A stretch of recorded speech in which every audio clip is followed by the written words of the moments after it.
नमस्कार, बहुत स्वागत है आपका। आप देख रहे हैं ग्रैंड धर्मा सन्मार्ग।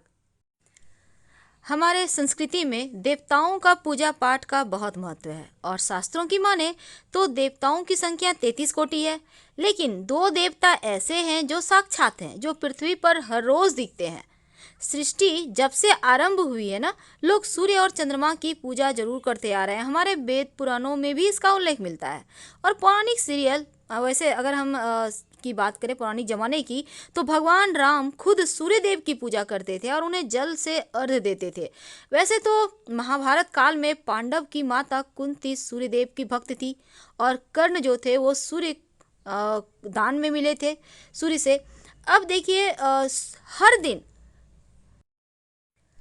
सूर्य को जल देने के कई फायदे हैं और इनमें व्यक्ति की देखिए आंखों की समस्या समाप्त होती है। जल देते समय आप जल पात्र को सिर से सामने रखें दोनों हाथों से और गिरते जल को देखिए, इससे नेत्र की समस्या दूर होती है।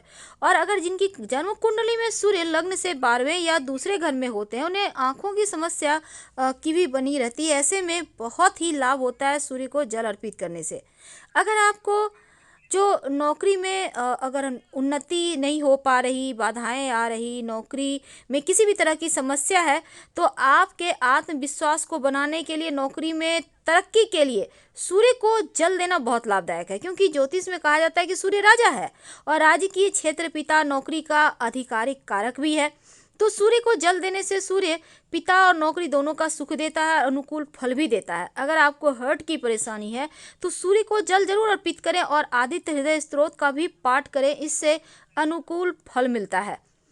अब देखिए सूर्य का सीधा संबंध पिता से है और जन्मपत्री में सूर्य की अनुकूलता से पैतृक संपत्ति से सुख की प्राप्ति होती है। अगर पैतृक संपत्ति को लेकर कोई विवाद चल रहा हो, पिता से तालमेल नहीं बैठ रहा हो, तो उगते सूर्य को नियमित रूप से जल जरूर अर्पित करें।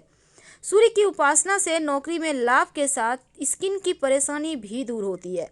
लेकिन सूर्य को जल अर्पित करने का सही तरीका क्या है और कैसे जल अर्पित करें, अभी तक हमने जाना कि क्या फायदे हैं। देखिए अगर हम ज्योतिष की माने, रविवार के दिन भगवान सूर्य की विशेष पूजा होती है और भगवान सूर्य को अर्घ्य जब आप देंगे, मान्यता है कि सूर्यदेव को जल अर्पित करने से कुंडली का सूर्य भी बेहतर होता है। तो कैसे देंगे जल? देखिए सुबह सुबह उठकर स्नान करें, सूर्यदेव को तांबे के लोटे से जल अर्पित करें, भूलकर भी प्लास्टिक से ना करें।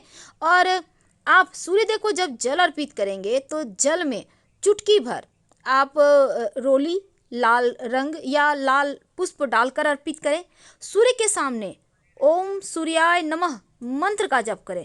एक बात याद रखिएगा, जब आप सूर्य को जल अर्पित करेंगे तो सूर्य देव को जल अर्पित किया हुआ आपके पैरों में जल ना गिरे, इसका भी ध्यान रखिएगा। क्योंकि किसी पात्र में आप दें जल तो ज़्यादा अच्छा है। और अर्घ्य देते समय दोनों हाथ सिर से ऊपर जरूर रखिए। ऐसा करने से सूर्य की सभी किरणें शरीर पर पड़ती है और सूर्य देव को जल चढ़ाने से 9 ग्रह की कृपा भी प्राप्त होती है। तो आप बल बुद्धि और दिव्यता की प्राप्ति के लिए सूर्य के बहुत सारे मंत्र हैं। उनमें से जैसे आप गायत्री मंत्र भी पढ़ सकते हैं। गायत्री मंत्र पढ़ने से भी बहुत सारे लाभ हैं सूर्य के सामने। हनुमान चालीसा पढ़ सकते हैं और सूर्य को जल चढ़ाने से भाग्य भी बेहतर होता है, बिगड़े काम बनने लगते हैं।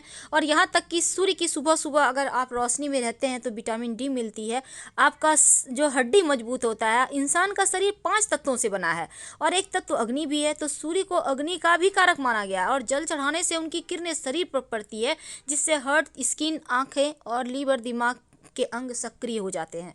तो फिलहाल विदा लेते हैं। हर हर महादेव।